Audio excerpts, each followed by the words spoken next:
Hare Krishna. Today we will read from the next chapter of Nectar of Devotion, chapter 38, entitled Indifference and Separation. The Nectar of Devotion was written by His Divine Grace A.C. Bhaktivedanta Swami Prabhupada, and it was published by the Bhaktivedanta Book Trust.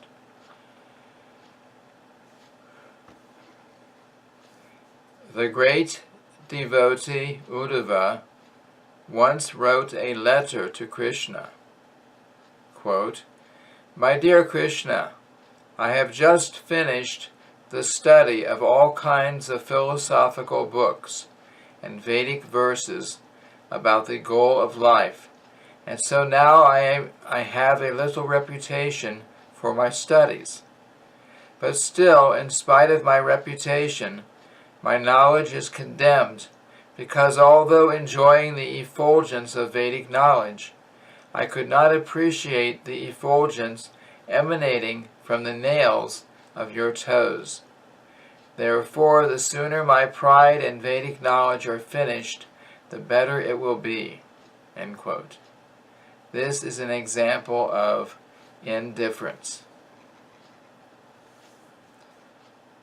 Another devotee very anxiously expressed himself thus, quote, "My mind is very flickering, so I cannot concentrate it upon your lotus feet. And seeing this inefficiency in myself, I become ashamed, and the whole night I am unable to sleep because I am exasperated by my great inability." End quote. In the Krishna Karnamrita, Bilvamangala Thakur has explained his restlessness as follows. Quote, "My dear Lord, your naughtiness in boyhood is the most wonderful thing in the three worlds, and you yourself know what this naughtiness is. As such, you can very easily understand my flickering mind. This is known to you and me. Therefore, I am simply yearning to know how I can fix my mind on your lotus feet." End quote. Another devotee expressed his impudence by saying, quote, "My dear Lord, without considering my lowly position, I must confess to you that my eyes are just like black wasps, desiring to hover at your lotus feet." End quote. In the 7th canto of Srimad Bhagavatam, 4th chapter, verse 37, the great sage Narada informs Maharaj Yudhisthira about Prahlad Maharaj, who was a devotee from the very beginning of his life. The proof of Prahlad's natural devotion is that even when he was a small child, he did not play with his playmates, but was always eager to preach the glories of the Lord. Instead of joining in their sportive acrobatic feats, he remained an innocent child because he was always in trance meditating on Krishna. As such, there was no possibility of his being touched by the external world.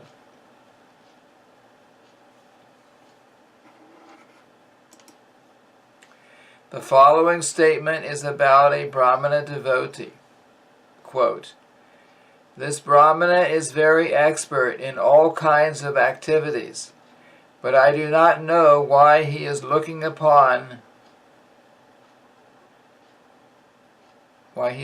up without moving his eyes. it appears that his body is fixed motionless, just like a doll's. I can guess that in this condition he has been captivated by the transcendental beauty of that expert flute player, Sri Krishna, and being attached to him, he is simply staring at the black cloud, remembering the bodily hue of Sri Krishna." End quote. This is an example of how a devotee can become inert due to ecstatic love. In Srimad Bhagavatam, 7th canto, 4th chapter, verse 40, Prahlad Maharaj says that even in his childhood, when he was loudly speaking the glories of the Lord, he used to dance just like a shameless madman, and sometimes being fully absorbed in thought on the pastimes of the Lord, he used to imitate such pastimes. This is an instance of a devotee's being almost like a madman. Similarly, it is said that the great sage Narada was so ecstatically in love with Krishna that he would sometimes dance naked, and sometimes his whole body would become stunned. Sometimes he would laugh very loudly, and sometimes he would cry very loudly. Sometimes he would remain silent, and sometimes he would appear to be suffering from some disease, although he had no disease.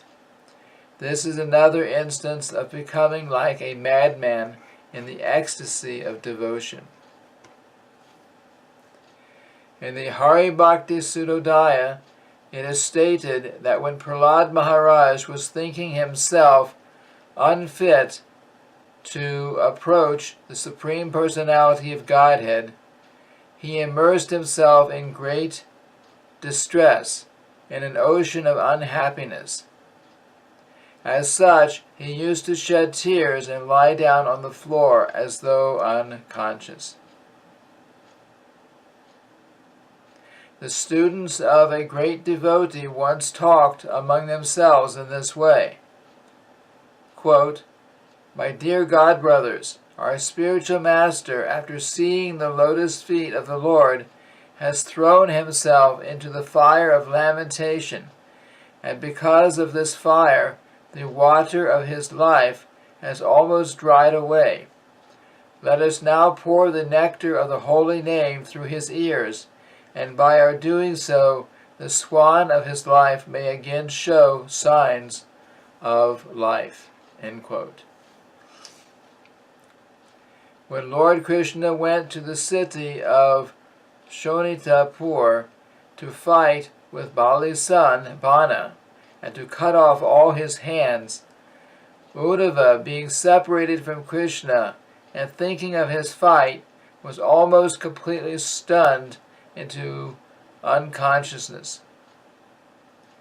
When a devotee is fully in love with the Supreme Personality of Godhead, there may be the following symptoms due to his feelings of separation from the Lord: a feverish condition of the body, withering of the body, lack of sleep, non-attachment, inertness, appearing diseased, madness, unconsciousness, and sometimes death.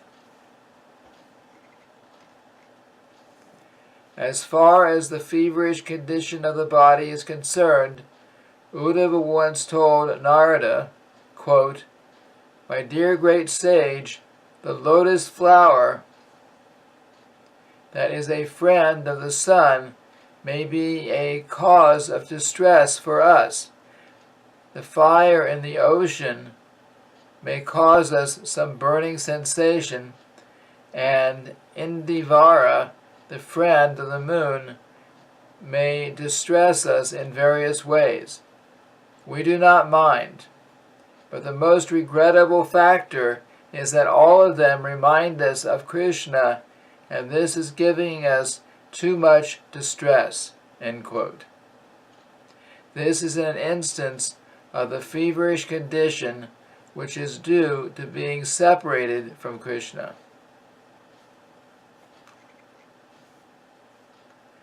Some of the devotees who went to see Krishna at Dwarka and were detained at the door said, quote, "My dear Krishna, O friend of the Pandus, as the swan loves to dive into the water among the lily flowers and would die if taken from the water, so we wish only to be with you. Our limbs are shrinking and fading because you have been taken away from us." End quote.